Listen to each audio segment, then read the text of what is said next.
bienvenue à Sœur Huguen's Adoration, un espace sacré où les cœurs fatigués trouvent le repos, où les âmes brisées découvrent la guérison et où la foi est renouvelée par la parole vivante de Dieu. Ici, nous ne faisons pas que lire les Écritures.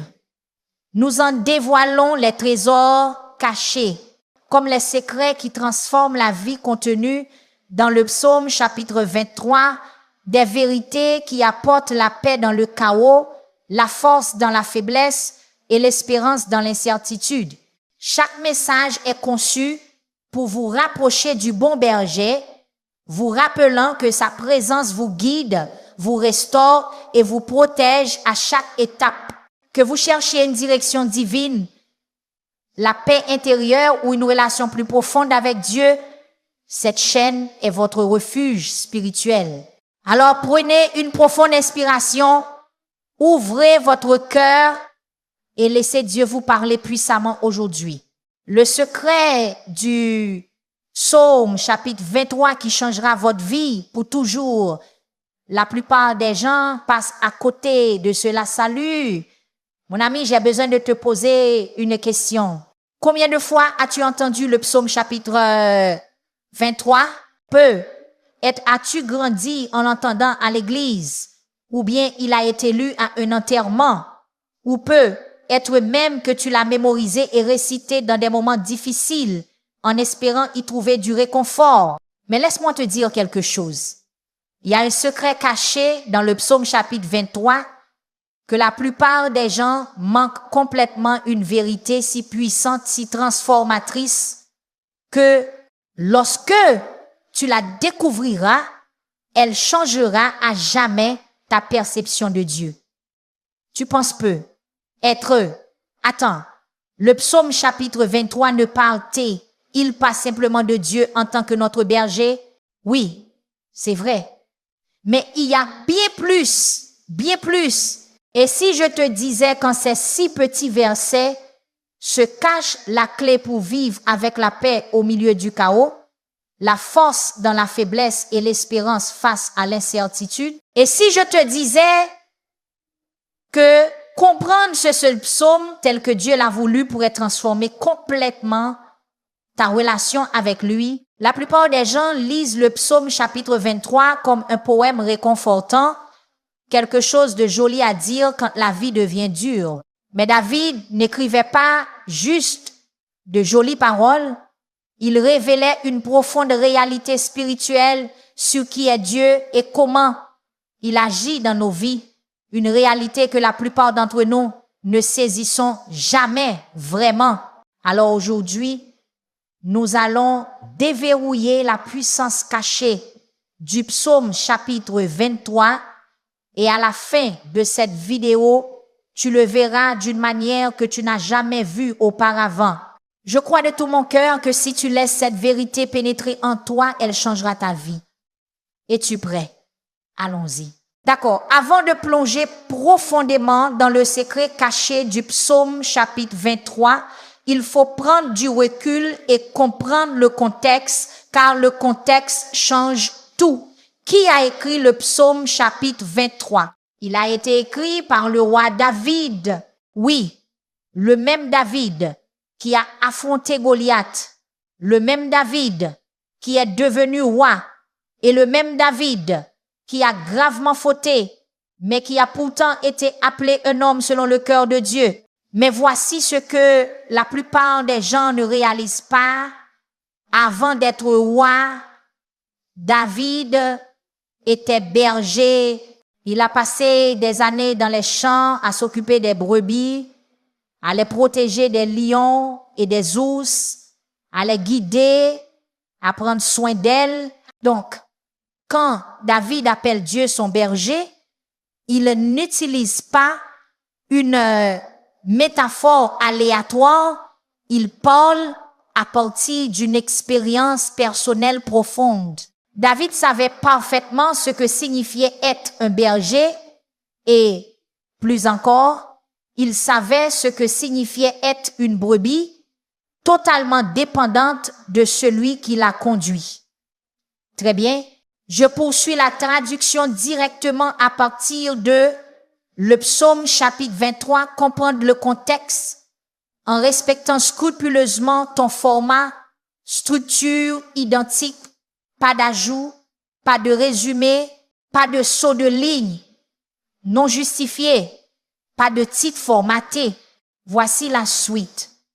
Avant de plonger profondément dans le secret caché du psaume chapitre 23, nous devons prendre du recul et comprendre le contexte, car le contexte change tout. Qui a écrit le psaume chapitre 23? Il a été écrit par le roi David. Oui, le même David qui a combattu Goliath, le même David qui est devenu roi, et le même David qui a commis de graves erreurs, mais qui était toujours appelé un homme selon le cœur de Dieu. Mais voici ce à quoi la plupart des gens ne pensent pas. Avant que David ne devienne roi, il était berger. Il a passé des années dans les champs à s'occuper des brebis, à les protéger des lions et des ours, à les guider, à veiller sur elles. Donc, quand David appelle Dieu son berger, il ne s'agit pas d'une métaphore choisie au hasard. Il parle à partir d'une expérience personnelle profonde. David savait exactement ce que signifiait être un berger. Et, plus important encore, il savait ce que signifiait être une brebis, totalement dépendante de celui qui la guide. L'importance culturelle et biblique des bergers, le métier de berger avait une grande valeur dans l'Israël ancien. Les brebis étaient précieuses. Elles fournissaient de la laine, du lait et parfois des sacrifices pour le culte. Mais les brebis sont aussi complètement impuissantes sans un berger. Elles s'égarent, se coincent, ne savent pas où trouver de la nourriture ou de l'eau et n'ont aucun moyen de se défendre. C'est pourquoi les bergers n'étaient pas seulement des gardiens, mais aussi des protecteurs, des pourvoyeurs et des guides. Ils devaient être forts, mais doux, toujours vigilants sur leurs troupeaux, toujours prêts à repousser les prédateurs. Cela ne te rappelle rien? C'est exactement ainsi que Dieu veille sur nous. Pourquoi Dieu se présente-t-il comme un berger? Partout dans les Écritures, Dieu se décrit lui-même comme un berger. Psaume chapitre 100 verset 3, nous sommes son peuple, les brebis de son pâturage. Ésaïe chapitre 40 verset 11. Il fait paître son troupeau comme un berger, il rassemble les agneaux dans ses bras. Ézéchiel chapitre 34 verset 11 à 12. Moi-même je chercherai mes brebis et je veillerai sur elles. Et bien sûr, Jésus lui-même a dit dans Jean chapitre 10 verset 11, je suis le bon berger. Pourquoi? Parce que comme les brebis, nous sommes impuissants sans lui. Nous nous égarons, nous tombons, nous faisons de mauvais choix, nous courons vers le danger sans nous en rendre compte. Nous avons besoin d'un berger. La relation entre un berger et ses brebis. Un berger ne possède pas seulement les brebis, il les connaît personnellement. Il les appelle par leur nom. Jean chapitre 10 verset 3, il parle et elles reconnaissent sa voix. Et le plus beau, c'est que le berger ne veille pas sur elles à distance. Il marche avec elles. David connaissait ce type de relation avec Dieu. Et c'est pourquoi, lorsqu'il écrit le psaume chapitre 23, il ne parle pas d'un Dieu lointain et impersonnel. Il parle d'un Dieu qui marche à ses côtés, qui le guide, le protège et pourvoit à ses besoins. Alors quand David commence par ces mots, l'Éternel est mon berger, il ne fait pas une déclaration poétique, il fait une déclaration de confiance. Et c'est là, mon ami, que commence le secret caché du psaume chapitre 23. Maintenant, plongeons dans le premier verset et dévoilons le secret de la provision divine. Le Seigneur est mon berger, je ne manquerai de rien. Le secret de la provision. Très bien, soyons honnêtes. À quelle fréquence avons-nous le sentiment qu'il nous manque quelque chose? Peut être de l'argent, peut être une direction à suivre, peut être de l'amour, de la paix ou simplement un but dans la vie. Et quand nous ne l'avons pas, nous nous sentons stressés, anxieux et agités. Mais voilà que David écrit quelque chose de radical. Le Seigneur est mon berger, je ne manquerai de rien. Attends une minute, tu veux dire que si Dieu est mon berger, je n'ai plus besoin de rien. Plus d'inquiétude, plus de manque.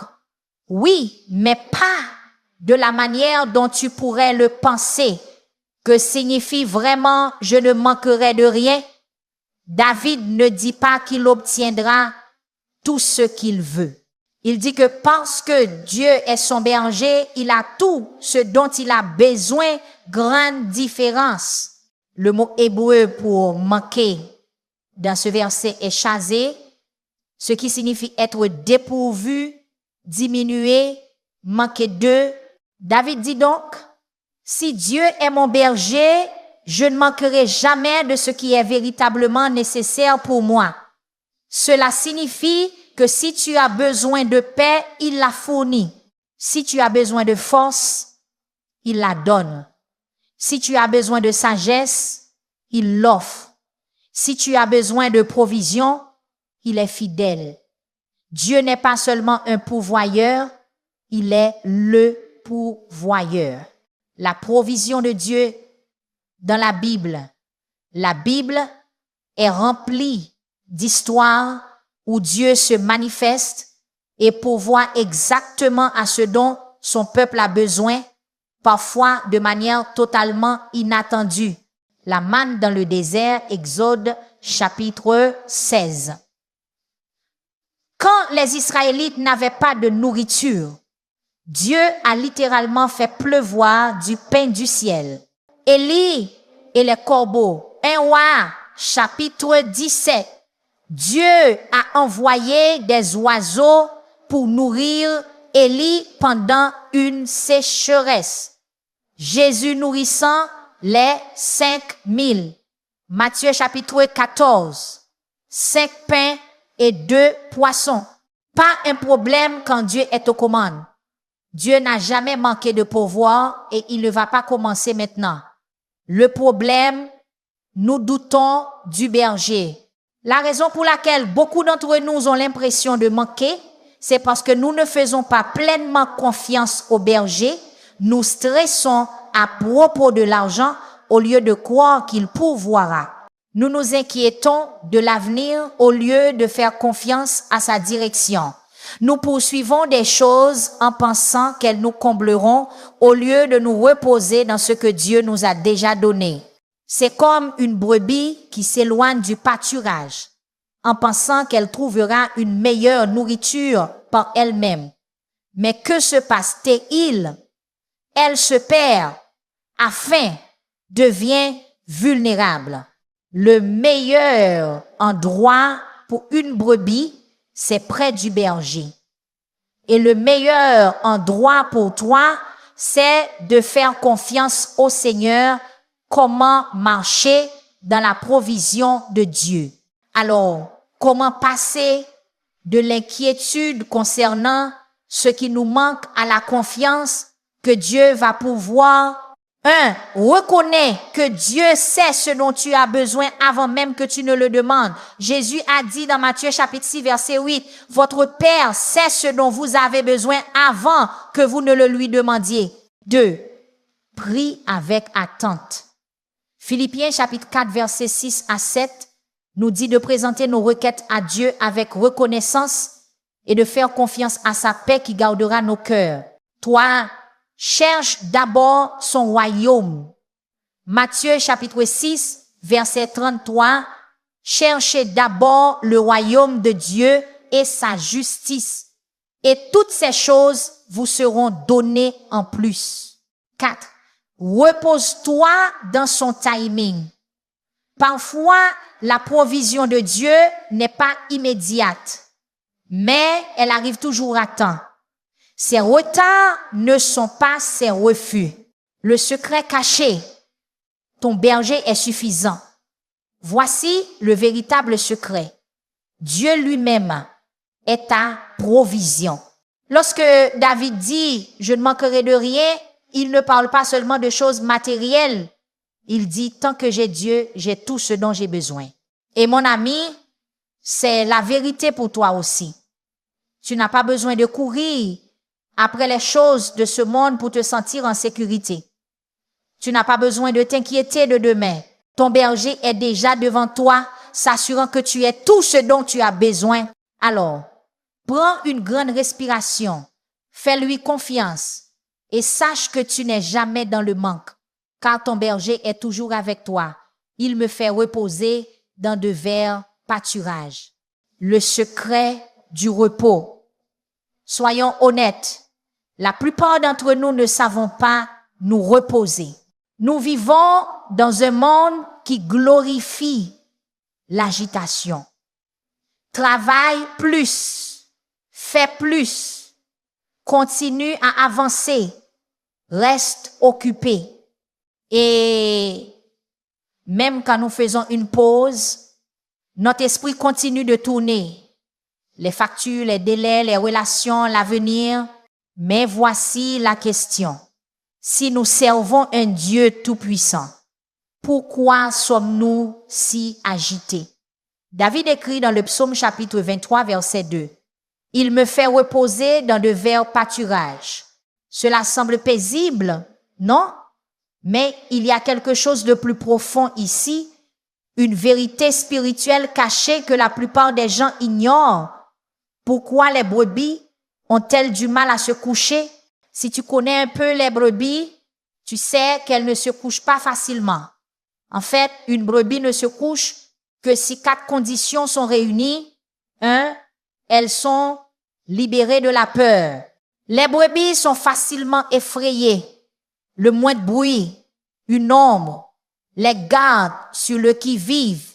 2. Elles sont libérées de la tension. Les brebis ont une hiérarchie. S'il y a des conflits entre elles, elles restent agitées. 3. Elles sont libérées de la faim. Une brebis affamée est une brebis agitée. 4. Elles sont libérées des parasites.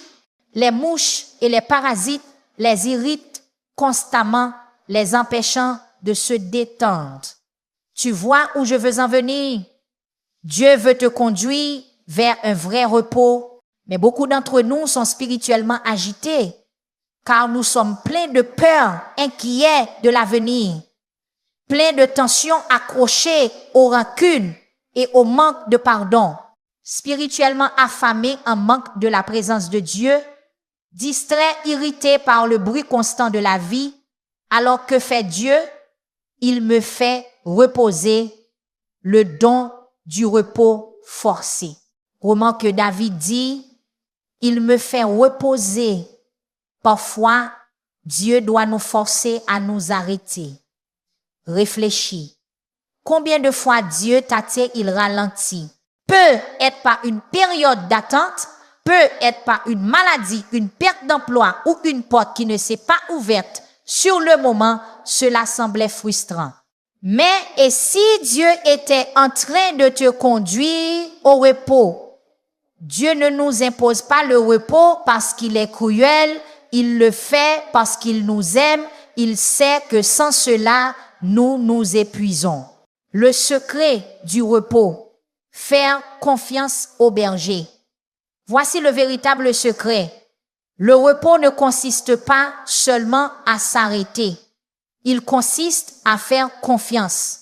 Les brebis ne se couchent que si elles se sentent en sécurité en présence de leur berger. De la même manière, nous ne connaîtrons jamais le véritable repos tant que nous n'aurons pas appris à faire confiance à Dieu. Jésus a dit dans Matthieu chapitre 11, versets 28 à 30, « Venez à moi, vous tous qui êtes fatigués et chargés, et je vous donnerai du repos. » C'est une promesse. Tu n'as pas à tout porter seul. Alors aujourd'hui, peu importe ce qui t'empêche de te reposer, tes peurs, tes fardeaux, ton stress, confie-les à Dieu. Laisse-le te conduire vers de verts pâturages. Laisse-le être ton repos. Car lorsque tu es entre les mains du bon berger, tu peux enfin respirer, sachant que tu es en sécurité. Il me conduit près des eaux paisibles. Le secret de la paix. Imagine ceci. Tu es debout au bord d'un lac calme et immobile. Pas de vagues, pas de chaos. Juste une parfaite tranquillité. C'est l'image que David peint dans le psaume chapitre 23 verset 2 lorsqu'il écrit « Il me conduit près des eaux paisibles ». Cela semble paisible, n'est-ce pas? Mais il y a un sens caché dans ce verset que la plupart des gens ignorent et une fois que tu l'auras compris, cela changera ta façon de vivre la paix. Pourquoi les brebis ont besoin d'eau paisible? Les brebis ont naturellement peur de l'eau qui coule rapidement. Si une brebis tombe dans une eau agitée, sa laine s'alourdit et elle peut se noyer très vite. Un bon berger ne conduit donc pas ses brebis vers des torrents dangereux. Il leur trouve une eau calme, silencieuse, où elles peuvent boire en sécurité. Qu'est-ce que cela signifie pour nous? La plupart d'entre nous sommes en train de nous noyer dans des eaux tumultueuses en ce moment. Les eaux tumultueuses de l'anxiété, préoccupées par des choses que nous ne pouvons pas contrôler. Les eaux tumultueuses de l'agitation, toujours en mouvement, sans jamais s'arrêter. Les eaux tumultueuses des réseaux sociaux, des actualités, des opinions, un bruit constant sans paix. Et pourtant David dit, il me conduit près des eaux paisibles. Dieu ne veut pas que tu vives dans l'anxiété permanente, il veut te conduire à la paix. Jésus, l'eau vive qui apaise nos âmes. Dans Jean chapitre 4, Jésus rencontre une femme près d'un puits et lui dit, celui qui boira de l'eau que je lui donnerai n'aura plus jamais soif. Qu'était-il en train de dire? Le monde offre un soulagement temporaire. L'argent, le succès, les relations, le divertissement. Mais rien de tout cela ne satisfait réellement. Seul Jésus peut donner la paix qui dure. C'est pourquoi Philippiens chapitre 4 verset 7 dit « Et la paix de Dieu, qui surpasse toute intelligence, gardera vos cœurs et vos pensées en Jésus-Christ. » Voilà le secret. Comment marcher dans la paix de Dieu? Si tu luttes pour trouver la paix, voici ce que tu dois faire. 1. Laisse le berger te conduire. La paix ne se trouve pas en courant après des choses. Elle se trouve en suivant Jésus. 2. Sois tranquille et reconnais qu'il est Dieu. Psaume chapitre 46, verset 10. Arrêtez et sachez que je suis Dieu. Parfois, si nous ne ressentons pas la paix, c'est parce que nous ne nous arrêtons jamais pour écouter sa voix. 3. Prie pour tout.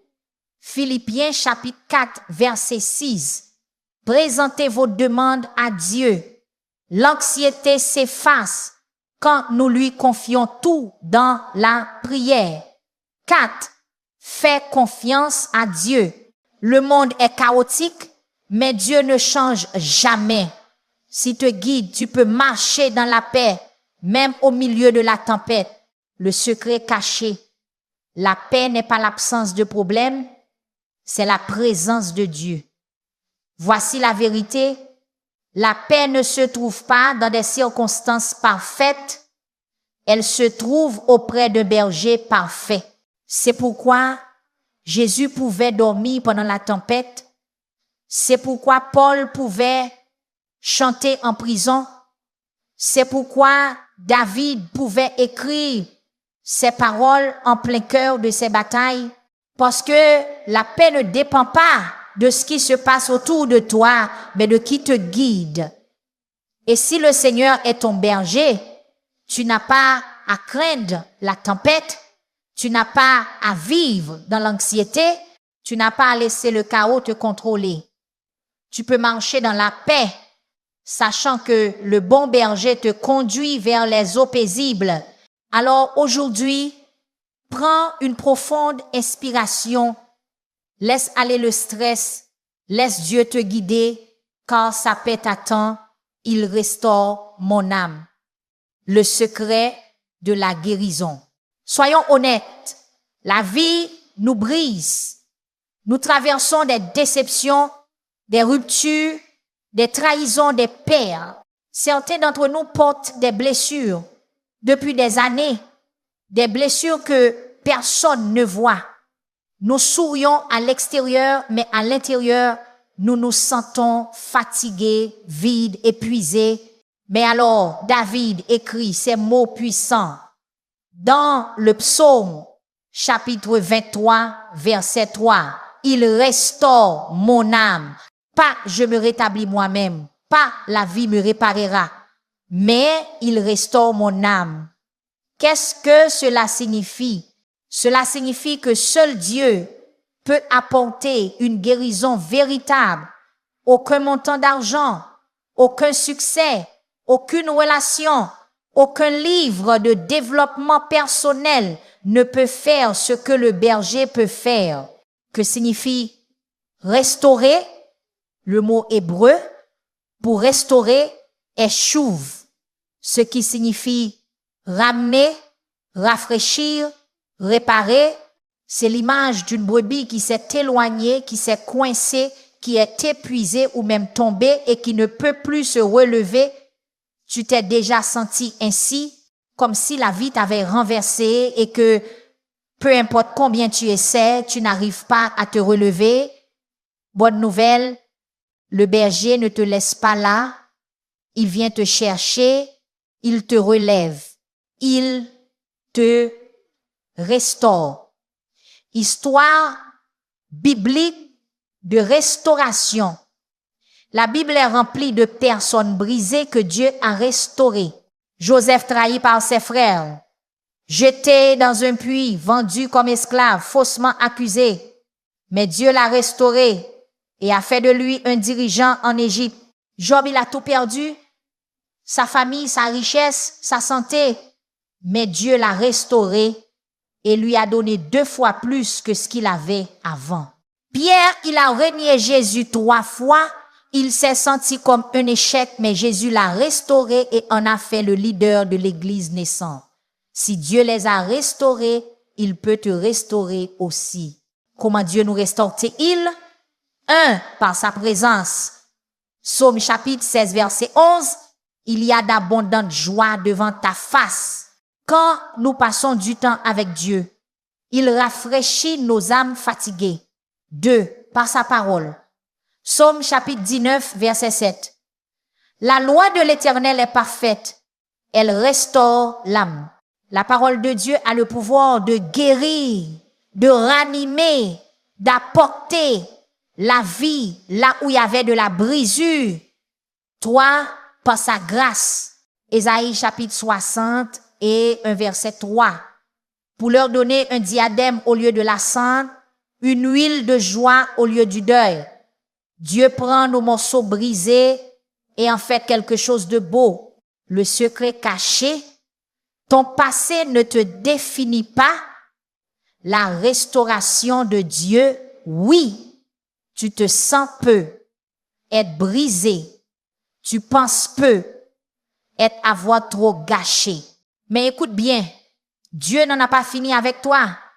Si tu respires encore, alors Dieu est encore en train de restaurer. Il est encore en train d'agir. Il est encore en train de guérir. Laisse le berger restaurer ton âme aujourd'hui. Il me conduit dans les sentiers de la justice pour l'amour de son nom. le secret de la direction divine. Tu t'es déjà senti perdu, comme si tu ne savais pas quelle décision prendre, comme si tu étais à un carrefour te demandant, Dieu, quelle direction dois-je prendre? Nous traversons tous des saisons où nous avons besoin de guidance. Et voici la magnifique promesse du psaume chapitre 23, verset 3. Il me conduit dans les sentiers de la justice pour l'amour de son nom. Pas, je découvre tout seul le bon chemin. Pas, j'espère prendre la bonne décision. Non, il me conduit. Que sont les sentiers de la justice? En hébreu, cette expression signifie des chemins droits ou des voies justes. Ce n'est pas seulement une question de comportement moral, cela parle de Dieu qui nous guide sur le meilleur chemin, le chemin qui nous rapproche de lui et accomplit son dessein pour notre vie. Et voici le secret. Le bon chemin n'est pas toujours le chemin le plus facile. Parfois, le bon chemin passe par des épreuves. Parfois, il demande de l'attente. Parfois, il ne semble pas logique sur le moment. Mais si Dieu te guide, tu peux avoir confiance que c'est le meilleur chemin. Comment Dieu nous guide? Dit-il. Par sa parole. Psaume chapitre 119, verset 105. Ta parole est une lampe à mes pieds, une lumière sur mon sentier. Si tu veux connaître la direction de Dieu, commence par ce qu'il a déjà dit. 2, par le Saint-Esprit. Jean chapitre 16, verset 13. L'Esprit de vérité vous conduira dans toute la vérité. Le Saint-Esprit nous parle, nous pousse, nous reprend et nous dirige dans nos décisions quotidiennes. 3, par des conseillers sages. Proverbe chapitre 11, verset 14. Quand la direction fait défaut, le peuple tombe. Le salut est dans le grand nombre de conseillers. Dieu parle souvent à travers des mentors, des pasteurs et des amis pieux. 4, par des portes ouvertes et fermées. Apocalypse chapitre 3, verset 7. Ce qu'il ouvre, personne ne peut le fermer, et ce qu'il ferme, personne ne peut l'ouvrir. Parfois, Dieu nous guide en fermant des portes qui ne sont pas pour nous et en ouvrant celles auxquelles nous ne nous attendions pas. Et si j'ai pris le mauvais chemin, peut être que tu te dis, mais si j'ai déjà fait de mauvais choix, bonne nouvelle, Dieu est le Dieu de la rédemption. Il peut prendre tes détours et quand même t'amener à destination. Romains chapitre 8, verset 28. Toute chose concourt au bien de ceux qui aiment Dieu. Pense à un GPS, même si tu fais une mauvaise manœuvre, il recalcule et t'emmène quand même là où tu dois aller. Dieu fait la même chose avec ta vie. Le secret caché. Ton but est plus grand que toi. Remarque la dernière partie du verset. Pour l'amour de son nom, ce chemin que Dieu te fait suivre n'est pas seulement pour ton bonheur personnel, il est pour sa gloire. Il te conduit parce que ta vie est appelée à refléter sa bonté. Quand les gens voient ton histoire, tes combats, tes victoires, ta croissance, ils doivent voir la main de Dieu à l'œuvre. Donc aujourd'hui, peu importe où tu en es, que tu te sentes perdu ou incertain, aie confiance que le berger te guide. Tu n'as pas besoin de tout comprendre. Tu dois juste le suivre. Même quand je marche dans la vallée de l'ombre de la mort, le secret du courage. Soyons réalistes. La vie ne se résume pas toujours à des verts pâturages et des eaux paisibles. Il y a des moments où nous nous retrouvons au cœur d'une vallée sombre, une saison de douleur, de perte, d'incertitude et de peur. Et dans ces moments-là, il est facile de demander, Dieu, où es-tu? Mais David fait une déclaration radicale dans le psaume chapitre 23, verset 4. Même quand je marche dans la vallée de l'ombre de la mort, je ne crains aucun mal, car tu es avec moi. Attends, tu as vu ça? David ne dit pas, Dieu m'empêchera de traverser la vallée. Il dit, même si je marche à travers, je ne crains rien, la réalité des vallées. Voici une vérité que beaucoup préfèrent ignorer. Dieu n'a jamais promis une vie sans vallée.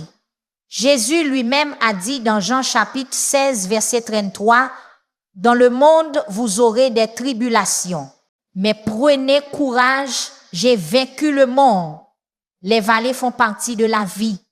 Mais voici le secret. C'est aussi dans les vallées que Dieu accomplit en nous son œuvre la plus profonde. Qu'est-ce que la vallée de l'ombre de la mort? En hébreu, l'expression ombre de la mort est salmavet, qui signifie obscurité profonde. Elle représente les saisons les plus difficiles de la vie, la vallée de la maladie, la vallée des difficultés financières, la vallée de la dépression, la vallée du deuil, la vallée de la peur. Mais regarde bien, ce n'est pas la vallée de la mort, c'est la vallée de l'ombre de la mort. Une ombre ne peut pas te faire de mal. Elle peut sembler terrifiante, mais elle n'a aucun pouvoir réel. Et s'il y a une ombre, cela signifie qu'il y a une lumière quelque part. Même dans ta vallée la plus sombre, la lumière de Dieu brille encore. Sa présence est encore là. Comment traverser les vallées sans peur? David dit, « Je ne crains aucun mal, car tu es avec moi. » Le courage ne vient pas de l'évitement des vallées. Il vient du fait de savoir qui marche avec toi.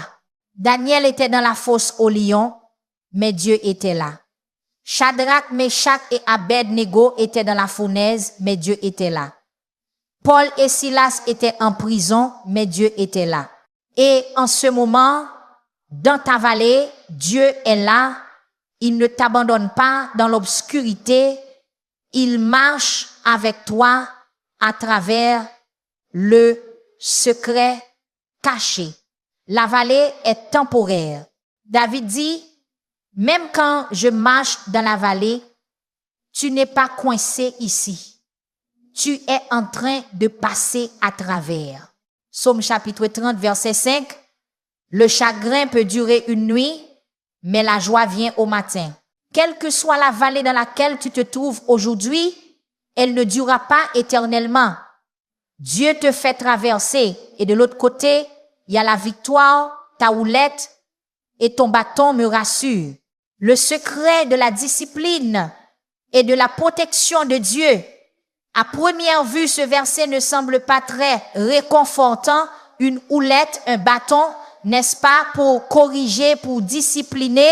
Alors pourquoi David dit-il que cela lui apporte du réconfort? Parce qu'ici se trouve un secret caché. La discipline et la protection de Dieu ne sont pas des signes de sa colère, mais la preuve de son amour. Le bâton, la protection de Dieu. Le bâton était une arme courte et lourde que le berger utilisait pour défendre les brebis contre les prédateurs. Lorsqu'un loup ou un lion approchait, le berger n'hésitait pas à s'en servir pour protéger son troupeau. Que cela signifie-t-il pour nous?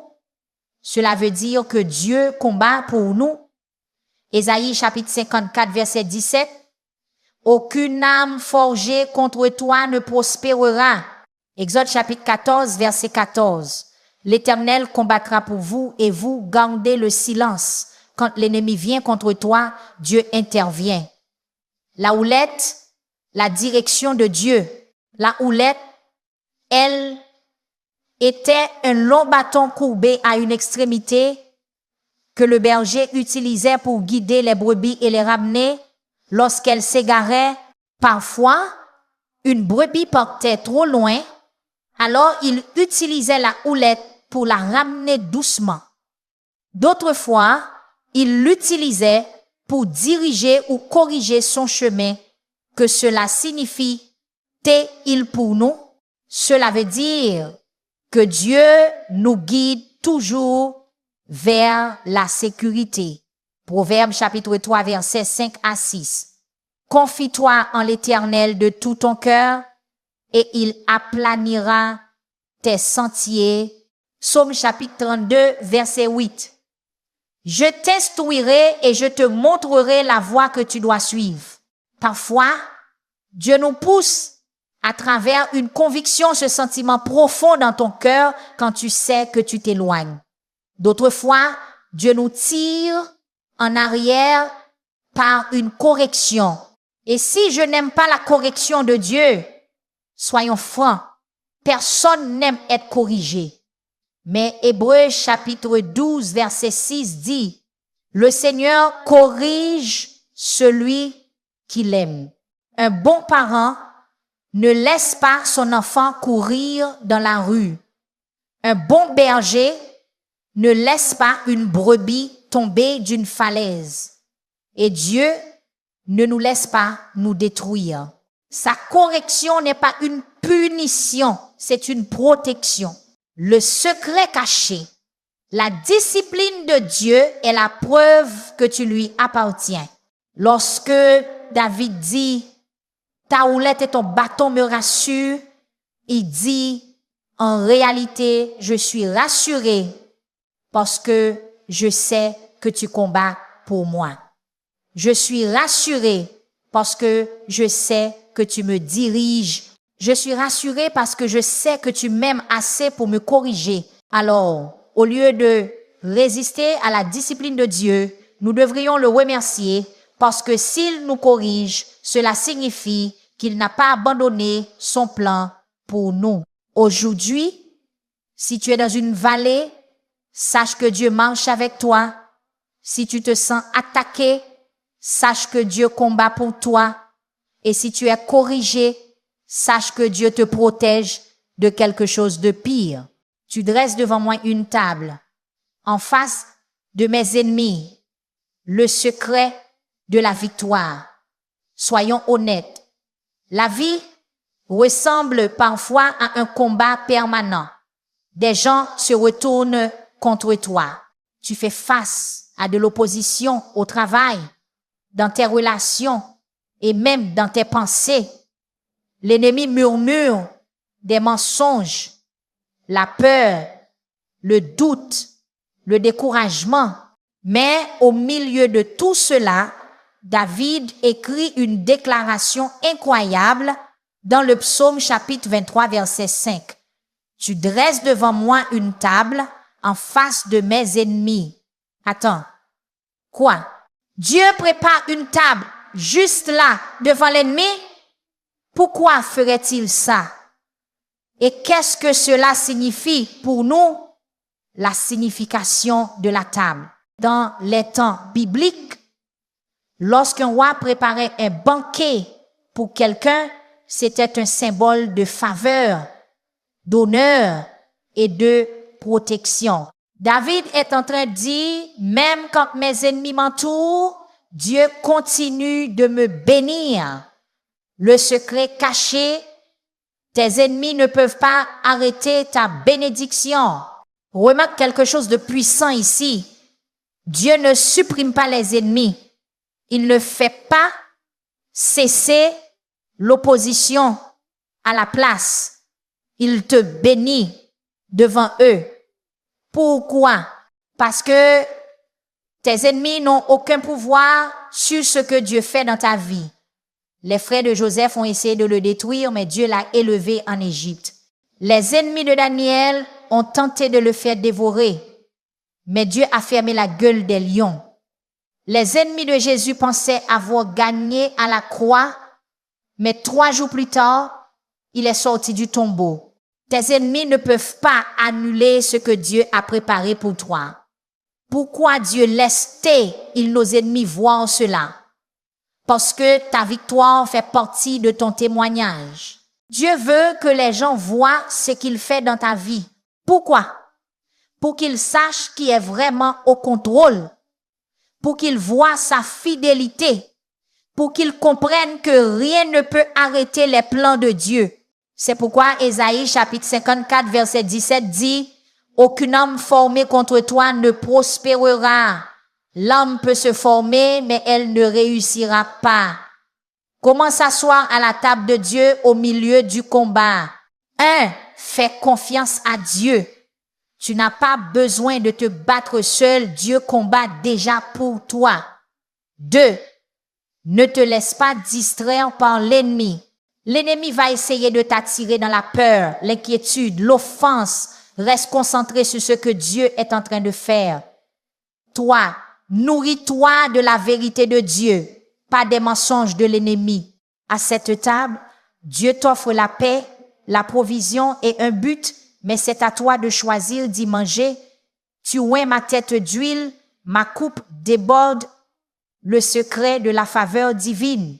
Parlons maintenant de quelque chose de puissant. L'onction de Dieu. David écrit, tu oins ma tête d'huile, ma coupe déborde. Ce ne sont pas seulement de jolies paroles poétiques, c'est une vérité spirituelle profonde sur la faveur, la protection et la bénédiction que Dieu accorde à ceux qui lui appartiennent. Que signifie être oint?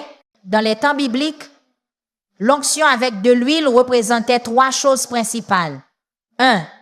La consécration, être mise à part pour un but.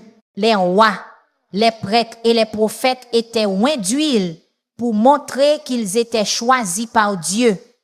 David lui-même a été oint roi alors qu'il n'était encore qu'un jeune berger. Que cela signifie-t-il pour nous? Si tu es un disciple de Jésus, tu es oint choisi pour un but divin. 2. La guérison et la restauration. L'huile était utilisée comme remède pour soigner les blessures. Cela signifie que l'onction de Dieu apporte la guérison à ta vie physiquement, émotionnellement, spirituellement. 3. La protection contre l'ennemi. Les bergers oignaient la tête de leurs brebis avec de l'huile pour les protéger des insectes et des maladies. L'ennemi veut attaquer ton esprit, mais l'onction de Dieu te couvre le secret caché. Tu es déjà oint. Beaucoup pensent que l'onction est réservée aux pasteurs, aux prédicateurs ou aux leaders de louanges, mais ce n'est pas ce que la Bible dit. 1 Jean chapitre 2 verset 20, vous avez reçu l'onction de la part du Saint. Cela signifie que la main de Dieu est déjà sur toi. Tu es oint pour marcher dans ta vocation. Tu es oint pour vaincre chaque attaque. Tu es oint pour porter la guérison et l'espérance aux autres que signifie ma coupe déborde. David ne dit pas que Dieu lui donne juste assez. Non, il dit, Dieu me bénit tellement que cela déborde. Dieu n'est pas le Dieu du juste suffisant, il est le Dieu du plus qu'assez. Il est le Dieu d'abondance. Il est celui qui te bénit au point que tu ne peux t'empêcher de déverser cette bénédiction autour de toi. Jean chapitre 10 verset 10. Je suis venu afin que les brebis aient la vie et qu'elle l'ait en abondance. Comment marcher dans le débordement de Dieu? 1. Reste connecté à la source. Le débordement vient de la proximité. Avec le berger, ne recherche pas seulement la bénédiction, recherche celui qui bénit. 2. Vis avec un cœur généreux. Dieu nous bénit pour que nous soyons une bénédiction. Proverbe chapitre 11 verset 25, celui qui arrose sera lui-même arrosé. 3. Marche dans l'obéissance. Lorsque tu suis la voie de Dieu, tu te places dans la position pour recevoir son débordement. Deutéronome chapitre 28, verset 2.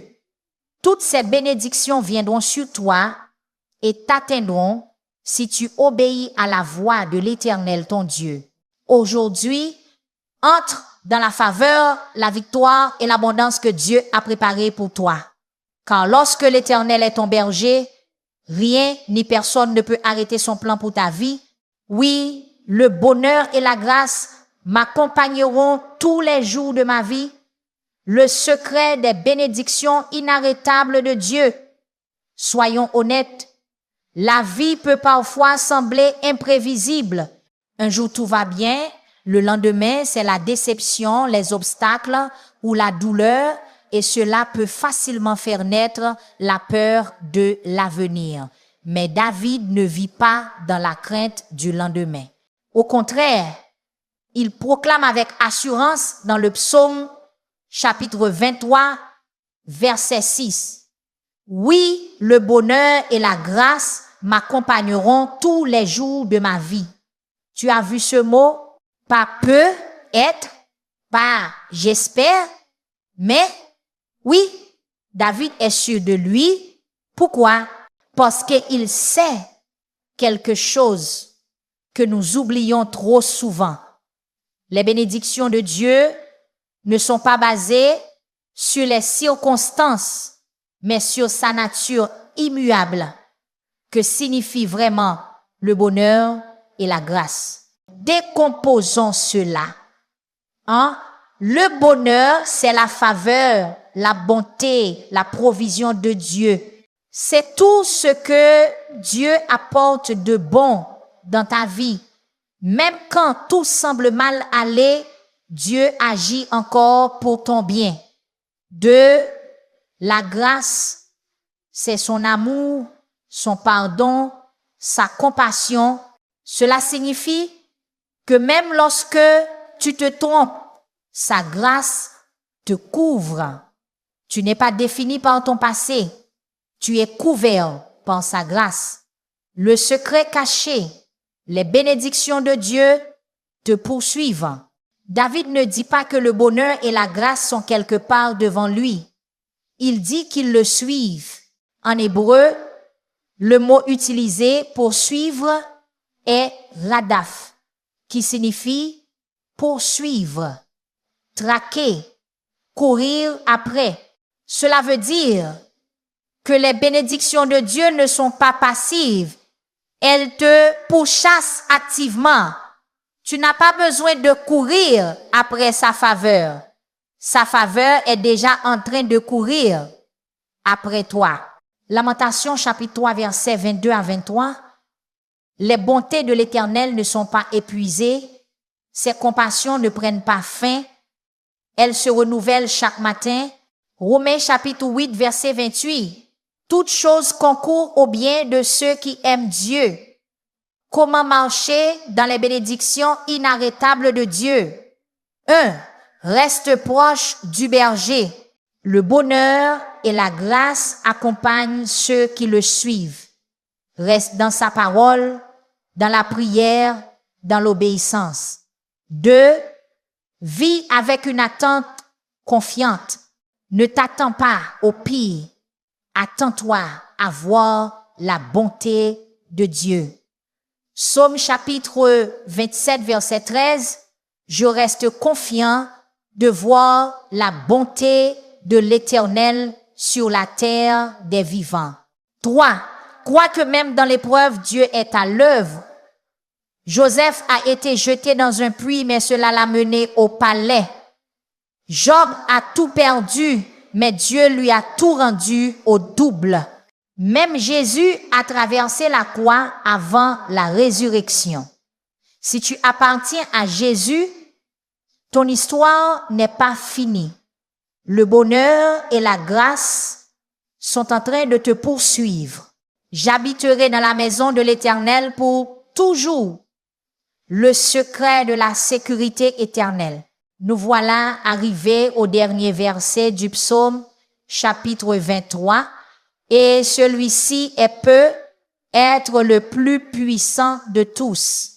David conclut par cette déclaration pleine d'assurance: J'habiterai dans la maison de l'Éternel pour toujours. C'est la promesse ultime. Car quand tout est dit, notre plus grande espérance ne se trouve pas dans cette vie, elle se trouve dans l'éternité. Que signifie habiter dans la maison de l'Éternel pour toujours? Dans l'Israël ancien, la maison de l'Éternel désignait le temple, le lieu de la présence de Dieu. Mais David ne parle pas simplement d'y faire une visite. Il parle d'y habiter. Il parle de vivre dans la présence de Dieu pour l'éternité, le secret caché. La vie éternelle commence maintenant. Beaucoup de gens pensent que la vie éternelle commence après la mort. Mais Jésus dit, dans Jean chapitre 17, verset 3, la vie éternelle, c'est qu'ils te connaissent, toi le seul vrai Dieu, et celui que tu as envoyé, Jésus-Christ. La vie éternelle ne commence pas. Quand tu arrives au ciel, elle commence dès que tu connais Jésus. Pourquoi est-ce important? Parce que quand tu sais où tu vas, tu n'as pas à craindre ce qui arrive dans cette vie. Tu n'as pas à craindre la mort parce que tu as déjà la vie éternelle.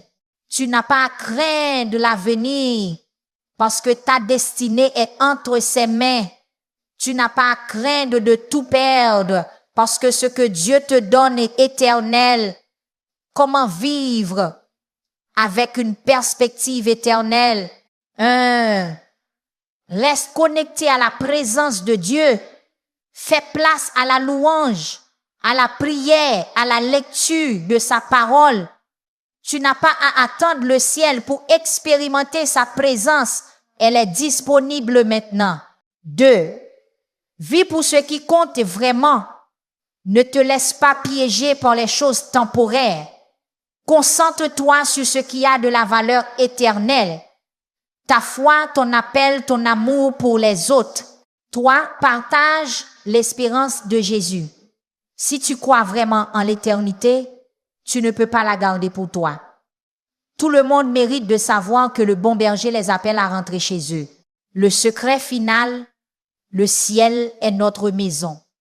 David avait compris quelque chose que nous devons nous rappeler chaque jour.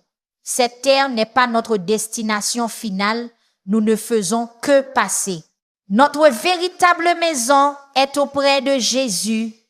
Et lorsque l'Éternel est notre berger, nous pouvons vivre chaque jour avec confiance, sachant que nous habiterons dans sa maison pour toujours. Conclusion.